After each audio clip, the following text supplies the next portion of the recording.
Assalamualaikum warahmatullahi wabarakatuh. Saya Alfa Puspita Pujiana dari kelas A4 PGSD 2019. Di sini saya akan membahas mengenai video pembelajaran tentang tematik kelas 2 tentang hidup rukun, tema 1, subtema 1, pembelajaran kedua. Pada pembahasan kali ini kita akan membahas tentang yang pertama, memasangkan simbol dengan bunyi sila Pancasila. Yang kedua, menentukan isi teks yang termasuk ungkapan. Yang ketiga, menjelaskan gerak dasar dengan permainan sederhana. Pembahasan pertama kita akan membahas tentang poin pertama, yaitu memasangkan simbol dengan bunyi sila Pancasila. Sebelumnya, kita harus mengetahui dulu apa itu Pancasila. Pancasila merupakan rumusan dan pedoman dalam kehidupan berbangsa serta bernegara bagi rakyat seluruh Indonesia. Seperti disebutkan sebelumnya, Pancasila mempunyai dua fungsi pokok, yakni sebagai pandangan hidup dan dasar negara. Maksud dari poin pertama yaitu Pancasila adalah dasar negara Indonesia. Berdasarkan kata asalnya, Indonesia terdiri dari dua suku kata. Yang pertama, panca dan sila. Panca artinya 5 dan sila artinya dasar. Jadi, Pancasila adalah 5 dasar dari Negara Kesatuan Republik Indonesia. Dalam perisai itu, terdapat simbol-simbol yang melambangkan sila-sila Pancasila. Yang pertama, simbol gambar bintang.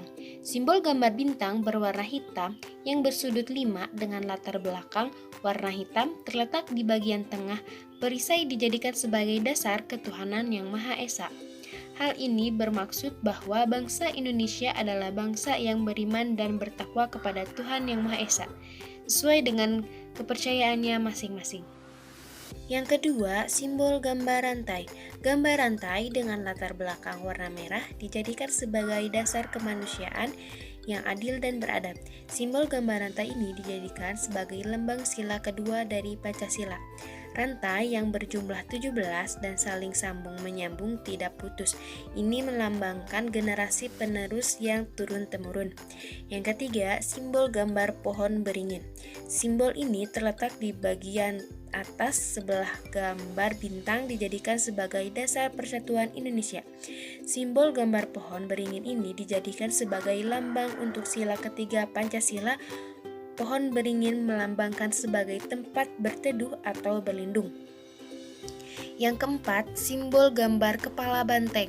Simbol kepala banteng terletak di sebelah atas gambar bintang.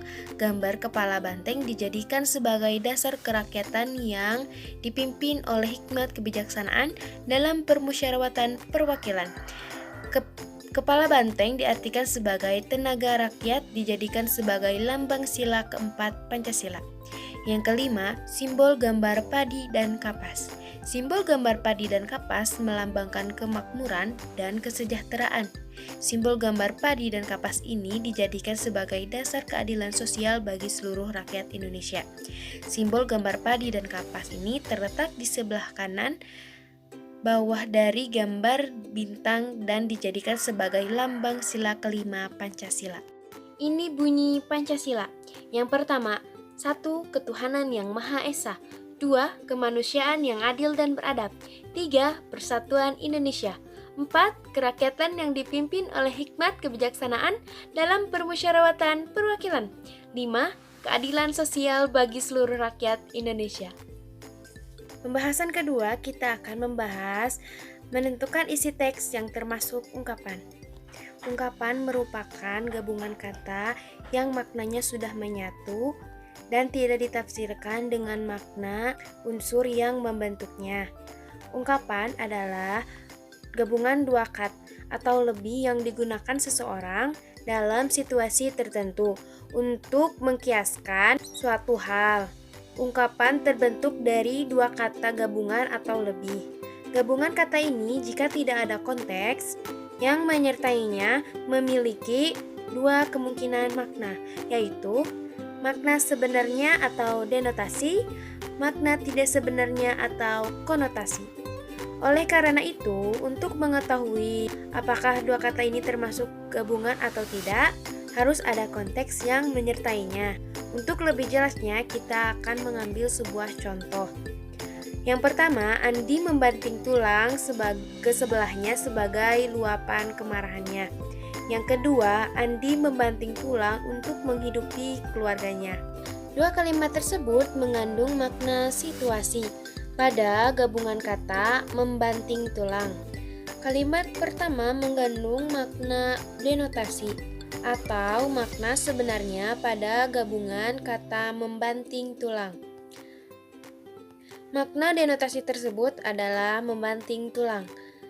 Kalimat yang kedua mengandung makna konotasi atau makna kias yang mengandung kata membanting tulang.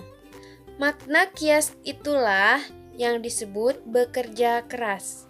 Maka, makna kedua inilah yang membuat gabungan kata tadi yang disebut ungkapan. Pembahasan yang ketiga, kita akan membahas tentang menjelaskan gerak dasar berjalan dalam permainan sederhana. Sebelumnya, apa sih gerak dasar berjalan itu? Gerak dasar berjalan adalah salah satu cabang olahraga yang membutuhkan kekuatan, kecepatan, dan ketangkasan sehingga harus dilatih secara teratur dengan pergerakan dalam sistem muskulosketelan.